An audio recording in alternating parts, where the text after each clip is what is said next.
Every morning, I hold my cereal bowl in one hand, my spoon in the other, and I eat my breakfast. I do up my hair, and I drive myself to work. Now, why am I telling you these things?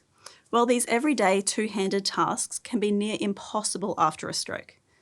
Things that you and I take for granted, like opening a jar of jam, a stroke survivor may need help with. After I drive to work, I set up my ultrasound machine and I start scanning people. I love the fact that I get to see inside people's bodies and make a life-changing diagnosis based on a bunch of black and white images. What frustrates me though is knowing that some of my patients who have had a stroke may now live with a disability through no fault of their own. Surviving a stroke is just the start in a long battle of recovery.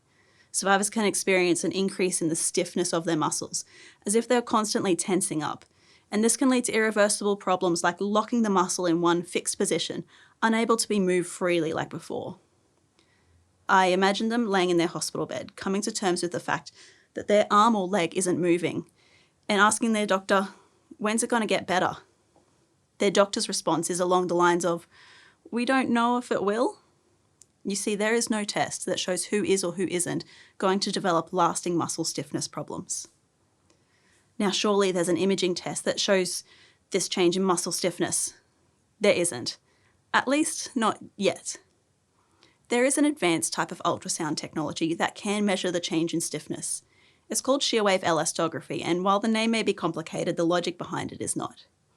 Elastography measures the speed of the sound waves as they travel through the body. The faster the speed, the stiffer the tissue. And it got me wondering if this is the missing piece in stroke recovery. I was curious. I started my PhD to find out, but first, to answer that question, I measured the muscle stiffness in healthy people so that I'd know what to expect. And those shades of grey tell me a fascinating story.